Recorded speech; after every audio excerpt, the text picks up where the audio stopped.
Like, oh, okay, it was nice to meet you. Like, what do you mean? And then it became a scene at the restaurant where now they're cussing at us. I'm like, yo, you guys are good. You guys are good. I'm like, what are you talking about? It's like, we paid our dues. I'm like, what is that? What does that mean? My friend was like, you know what? It's fine. My friend was like, okay, how much was it? He's like, no, it's fine. Why give it to me, then I'll pay you back now.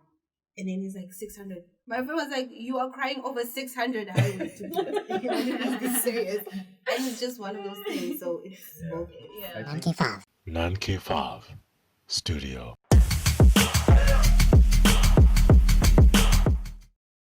I think with what I've seen with like situations like that, it's more of like a peer pressure type of thing. So with guys, I don't want to say all guys like this, but with a lot of the guys that I've seen in these kind of situations, they just want to prove that they can take care of things, you know. Or maybe if sometimes guys just like when they go out, they spur each other on like, oh, can you get that girl? Yeah. You know, like I can do it, man. Check out my guy, we'll spit my game, you know. and the thing is, it's so funny with that. I had a conversation with someone about that where they talk about how girls are gold diggers or they work here because of money or they want money, blah, blah, blah. And I always say this, if a guy introduces you to a certain lifestyle, they need to maintain that because that's what you came in. You came in with the, yeah, I do this. So if the girl, let's say she was attracted to this lifestyle you gave her, and then that's what she's used to from you. And then when she's now expecting that lifestyle to continue, and then all of a sudden you start saying you're a gold digger, right? It's like, but you're the one who introduced this to me, and this is the lifestyle you set up for me. That's what I'm used to. That's what I know. So how are you gonna all of a sudden turn around? Oh, now all of a sudden, yeah, you're a gold digger. Exactly. Because that's the energy you came with. It's like maintain the energy. Like come with the energy and then maintain that energy. Yeah. So just people like covering their asses for not being able to pull through with what they promised. Exactly. Alright. So now let's say now you've met someone, and you've been together, you guys are intimate and everything. When it comes to sex, and orgasms, is it very difficult for girls to be pleasured, or do you think like some guys just don't know what they're doing, or they just don't take time for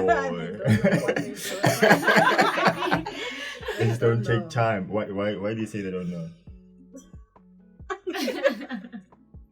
Yeah, when you're pleasuring someone, or when you're about to have sex with someone, I feel like it's actually very good to get to know a person, like know it kinks is up, what do you like, so it's like for guys, it's like, oh, okay, I'm just gonna in and then I put my pass. So and you call and okay, we're getting to know each other. There's other spots like you like being kissed in the neck, like hands. It's like in and out. As long as a guy gets to do their thing, they're done. So it's like it's very hard to have an orgasm as a woman. So with girls, does it take longer? It takes to way get longer. there. And then... Yes, because I read somewhere like a female has like in muscles. For a guy's like you see boobs, you get horny. So for Tina's like you get horny, but then still in muscles up, or they have to relax. It takes about like 20 minutes. Imagine you get there, he sees your boobs, and then for play, it lasts for 5 minutes. So you still have 10 minutes, and then that 10 minutes already sex Khalil. So it's like, so it's like you left behind. Also, it's like get to know a person. For me personally, so I'm celibate, and I became celibate for these kind of reasons because there is a lot of pressure when it comes to sex. It's always about how long did you last and how many positions you were in, did you come, and all those things. And for me, it's like they've put so much pressure on sex that they've forgotten everything else. And I feel like for me, sex is a physical connection. It's mental as well, it's emotional, and it's almost like a spiritual thing because you're exchanging, the skin to skin with a baby. It's that kind of contact. You don't know what energies you're giving to someone else because you guys are that close. So I feel as though that if you can connect with someone emotionally and mentally, and during sex you guys have that. I feel like under orgasm, whatever will come naturally. It's a thing of, it feels so good while you guys are doing it and together, that it doesn't matter how long it takes or how long or how short or whatever, it will happen naturally. But because you put so much pressure on sex, the guy is just, I need to do A, B, and C, and I feel like that's it. I know girls like, oh, you didn't do, because you have conversations with your friends like, my dude did this. I told him, it was my money did this. The guy's like, no, that girl, don't. And it's like, you forget that sex is something that's supposed to be personal. That's why it's meant for just marriage and not just all willy-nilly, because there's a connection that you have and there's an exchange of energies that you. So for me, orgasm, I feel like would come naturally to me because I'm with someone that I love. So I will, whatever he's doing, I will enjoy it regardless. Even if it was short or long, I will just enjoy the process and being present in the video. Okay, now I think the key is communication. It's very, very important. If you communicate and then you talk about what you like, where you like to be touched, I think that won't be a problem. And it is, for me personally, I do prefer if I'm in a relationship with someone I'm in love with, because then they're gonna take the time to actually study your body, what you like, what you don't like, as opposed to if it's not someone you're in a relationship with, then they might not really care about that. They just want to do their thing and then they're done. They don't care about you. So yeah. Do you think okay, there's this study that I saw and it said that women have more orgasms when they are with someone that they've been dating for a longer period of time. So let's say you're dating someone, the first 3 months the sex is not as amazing as when you're in like your third year of the relationship and stuff like that. So do you think that is there an open conversation that people can have, like maybe the first time they have sex, that they can have to sort of understand each other before they actually do it, to understand what the other person likes and all of that stuff? I think there should be a conversation. Like just talking about, well, oh, okay, you like certain things, you do not want certain things. So yeah, I would like recommend people to like do it, talk about it, especially if it's gonna be like your first time doing it with that particular person. They conversational light about, oh, okay, you're already in bed, let's talk about it. You see, so it's like before that, like, oh, okay, I think we're ready to have sex. Like, how do you like to be touched? So like, yeah. So it can be like a conversation during dinner type of thing, or I think it's almost like, obviously by the time you're on your third year, you now at least know each other's body, and so by that time they know what you like, you know what they like. But I feel like maybe after the first 3 times, then you kind of get a feel of how he does things and how she does. Then you guys, I think, can have that conversation where having the conversation just before, it might put pressure. Because you're like, oh shit, now I know she wants this, and now your mind is overthinking everything because she said she likes this. Whereas if you do it the first time and you see how you feel about it, like, I don't like it, and he did, and then it can be like a pillow talk situation where there's no pressure, and then you just talk, and then the next time, because I know after that conversation, trust and believe you know. But I think after you, let's say if you do it once or twice and then you talk about it, about sex, but like, oh, I did the things, you see. So it's like once you right after, like the confidence, it's like, oh, I didn't like that thing when you kissed me, you did it wrong. I'm also like, you basically telling them that and then you know right, I'm also like, I prefer like talk about it before it happens rather than like, oh, okay, you want it and it's not nice. So I was like not having like a game plan type of thing after. I mean, I feel like I mean, I agree with you as well on that, but also it's a thing of, if you're dating someone, it's different than if it was just some whatever. But if you're dating someone, you guys are gonna have sex more and more. So it's a thing of and if you really like someone, I know females do this a lot, that if you really like someone the first time, you're gonna just go for it and see what happens, and then afterwards if you do it again and you see, but this is someone you're going to date, then you have the conversation. Because there's no point having this whole talk about having sex and how you like things, how he likes things. And it was just a one-night thing and then he's gone. It's like, what was all of that for? That's just how I feel. The reason I'm saying was like, if a woman I don't like criticizing people, like, especially with those guys. I have like dated someone where we dated for like a year. His sex over here wrong was like about wrong. Yeah, about wrong was such a social guy now because I didn't have that thing about okay, but bruh, I don't like what you're doing. So yeah, and one day I was like, oh yeah, turn. I'm like, I'm not gonna tell him. So social guy, and I was like, okay, so we're so different. And your reasons why not telling him was just not to break his. Yeah, and football point is very okay because but abana maninzi phofu being me andithanda uxelelwa bona umuntu xa ngixelele uba okay wenze into wrong was like even though there's okay it comes from like a good place but ilan ba like oh I didn't do my best for this person in this circle. So telling someone but like so it's like oh, no I can't. It's sad. I have to tell Hey, you know, like, because if you don't say anything, then it's going to continue. Why must you suffer? So You suffer for you a suffer year. for suffer for what? Never be me at times. Okay. So, moving on to the last topic, menstruation. So, I have a friend of mine who says that she experiences like the worst pains ever, right? But then on the other hand, I know someone who has never had period pains ever. So, is it a thing where people have different levels of pain that they feel, or it's like that, man?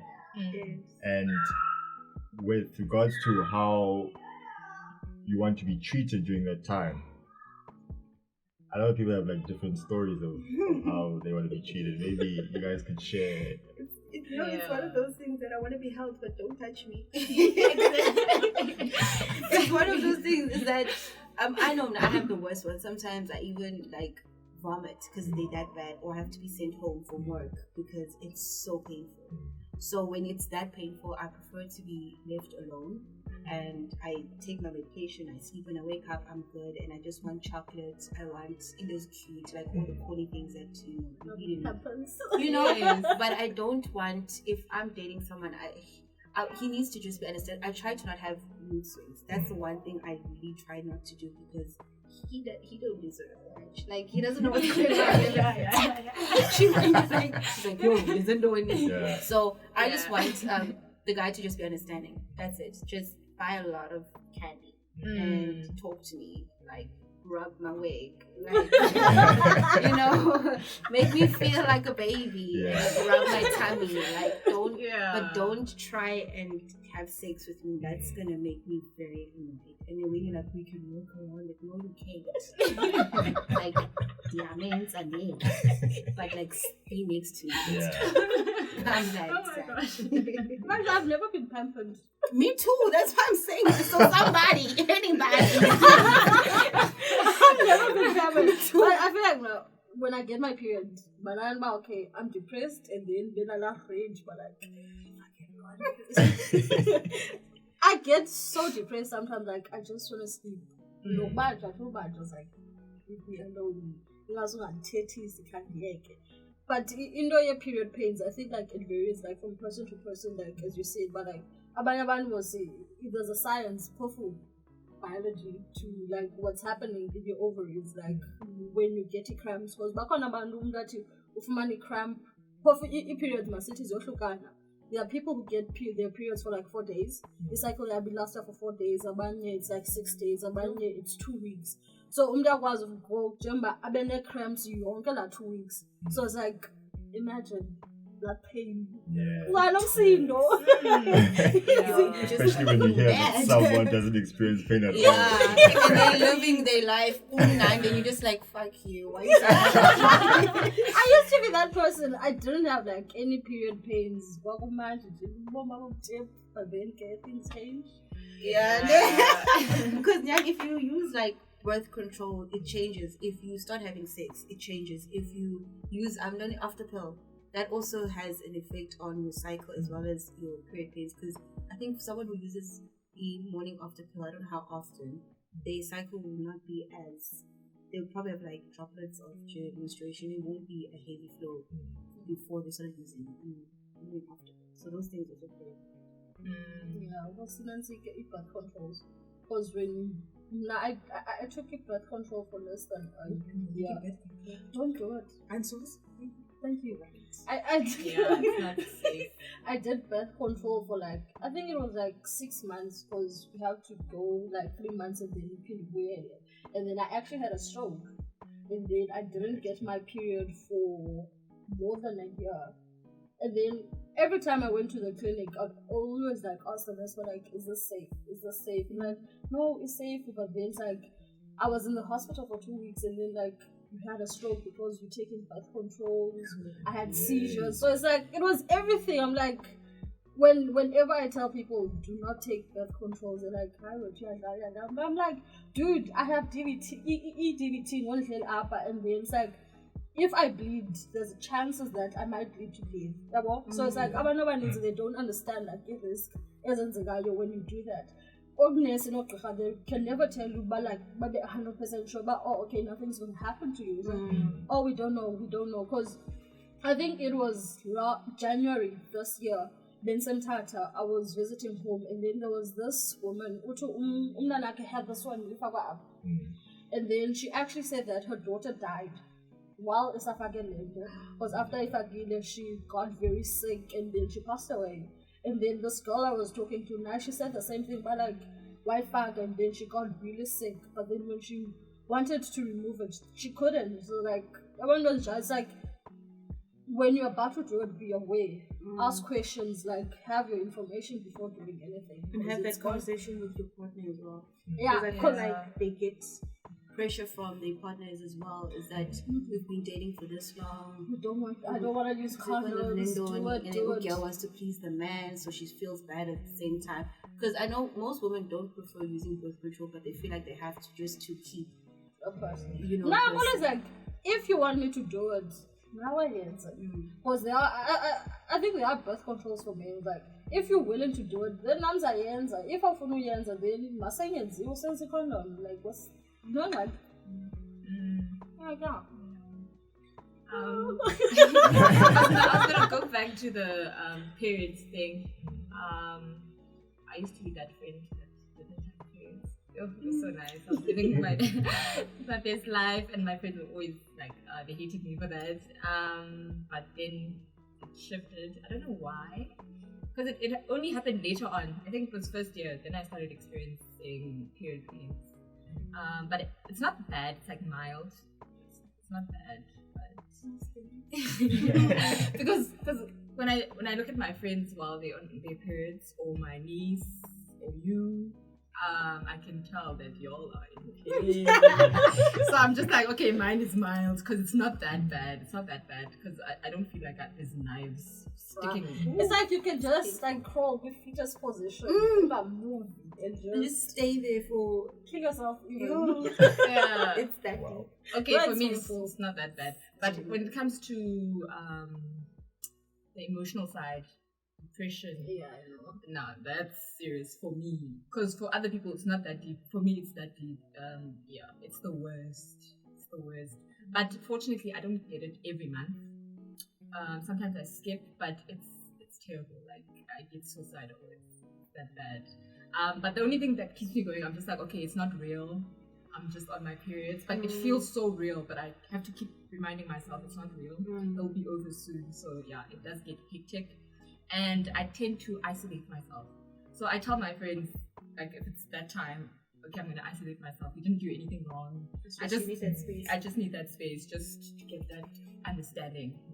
So even when it comes to a partner, I'm obviously gonna have that same conversation and say, okay, I need my space now, but still, like, I also need that comfort, spoil me, but stay away from me at the same time. I think that's when it comes to menstruation and prayer pains, when it comes to feelings, that's when we need your partner to be very, very emotionally available, because like she said, you get suicidal, you get depressed, and the more you isolate yourself, the more deeper or darker you go, because you are alone and you think about it constantly. Where if you're around your partner or you're around your friends, they make you forget. That's why I try to, because I know that thing you're talking about, and it's a deep, dark place. No one wants to go there. It's the worst. So I try by all means to never get to that point.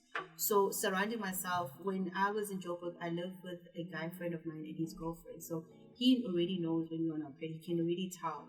But because he understands, he makes things so much easier. Like, I even forget that I'm on my period because he's making jokes. We're all chilling, we're smoking our hookah, playing music, and you just keep your brain working and thinking of other things instead of just isolating yourself and being alone. So when it comes to your partner needs to be present, more present than he is in other, because other times they're probably just there, but it is what you do the talking, you do the whatever.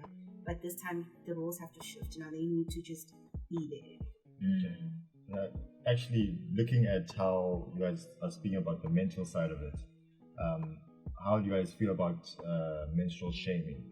So, like, for instance, children at school, when they get a period maybe for the first time, and it's something that's so embarrassing for them because of the stigma that's surrounding the whole thing of menstruation. And also, what would you suggest fathers should know to prepare for the first time their daughters are getting menstruation? I think it's a thing of, it's not even supposed to be a stigma or a taboo or anything like that. It's nature. It happens. It's gonna happen. And I feel like fathers already know because they have wives that experience this, and some fathers have daughters. But I think fathers need to educate their sons. I think it's gonna come differently when your dad talks about it than your teacher or your mother. Your dad needs to sit you down and be like, listen, son, this is what happens when a girl has their period. You don't have to tell them the whole thing, but let them know that it's not nice to laugh at her. It's not nice to make, because I don't think it's something you should be embarrassed about. It happens. And I think that's the one time that girls actually get along, is when it comes to menstruation, because I can easily ask her, hey, do you have a pad? And she'll be, I don't even know her, but she'll be so willing. And I think guys need to just be sensitive. It's not even a thing. It's not a bad thing. It's not against the law. It's natural. And the thing is, I always have this argument of, we have free condoms, but we don't have free pads. And condom, like, sex is a choice. Period. But I feel like in general, it's mostly guys that have to be educated about irregular periods. Namantomazana, they do have that thing, but one like something is the way that we go and this is and stuff.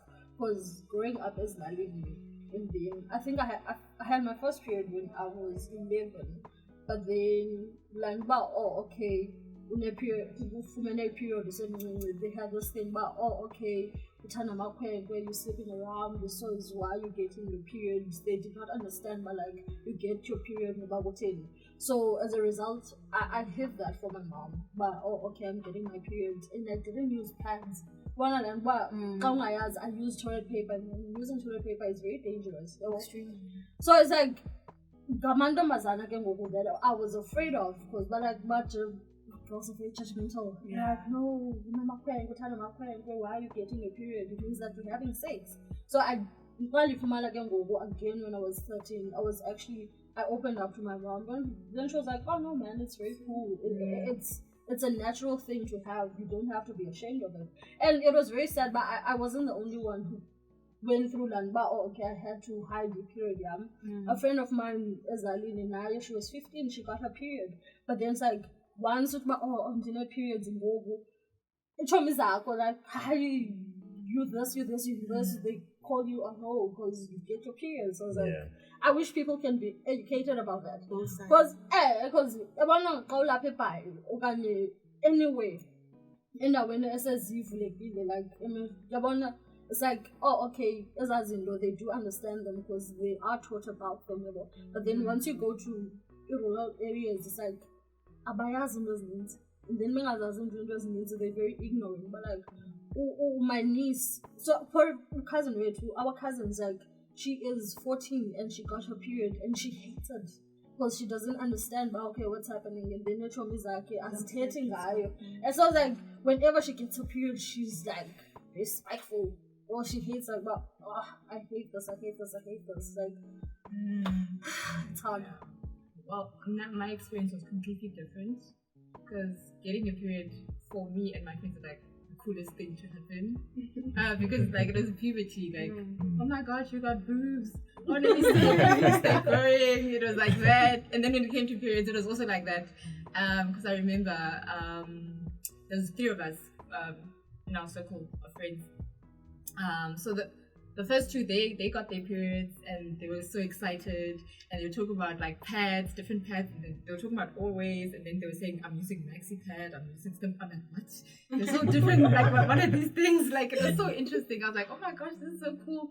And I was just waiting for my period to happen because I also wanted to be a part of these conversations. So for me, it wasn't a traumatic experience. Yeah. It was just something I was excited and looking forward to. But now when I look back, I'm like, what? maybe it's because you guys are so open about talking about it. Yeah. So it wasn't the thing that was stigmatized. I definitely think the space that you're in and the people that you're with will help you. Because I went to all girls school, so they told us about this in grade 1 already. Yeah. Like certain time you're gonna start bleeding out of your vagina. So it was like, so by the time you came, like, oh my god, it's happening, I'm bleeding out of my vagina. Exactly. You know, and they always had pads available for you. It was an all Yeah. girls school, so all the girls knew what's up. Like if they see your uniform, they're like, what's happening? So also it was the same thing as when it's like, oh, it's happening, and then you move forward, and then the spaces that you're in, and then the people around. If you're comfortable at home, and at home they make you feel comfortable about it. Whoever comes and they start doing whatever and they start making fun of you, like, you can see for yourself. Exactly. Because even at home, like when I had my period, my mom just sent us to go buy, and then she told me what to buy. But we bought, what did we buy? I think we bought Panty liners. Instead of pads. Wow. What's the difference? Yeah. From like the logic in my head that I'm putting together, with a pad, it's for during the menstrual period, and the panty liner is like after or before or something like that. You can use panty liner is throughout anytime. It's just more hygienic to have a panty liner. Okay, wait, they're thin. They're super thin.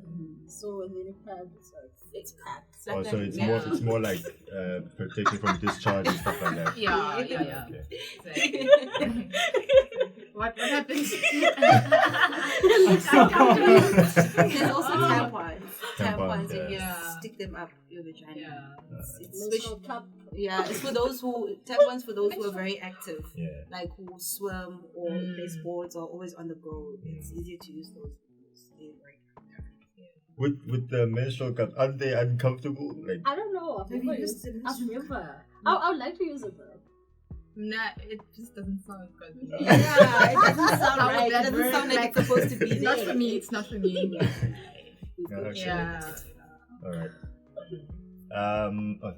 Want to say something? No, I just wanted to mention the part where you're talking about men, how they could be educated. Yeah. Because when we were getting taught about our periods, I did notice something like they took the boys out of the hall, and then the girls were in the same place, and then they were discussing. So they're discussing these things separately. So it did create a thing, a mystery, okay, what's secretive about it. So if they were more open, and then they had both boys and girls together, I think it would help. There's actually a video that we want you guys to watch, and we would like to see what your reaction is to this video, right? But it's like 5 minutes long, so we'll just watch that afterwards. But for now, I'm just gonna close off and say thank you for coming through. Thank you for sharing with us, for enlightening us. We really enjoyed the conversation, getting to know more about women and what they go through. For those of you watching, it would be great if you were to comment as well. Maybe you can share your stories, or maybe share what you've heard or what you thought was true but was debunked today. And yeah, subscribe, like, do all of that. All right, cool. KG, I'm out of here.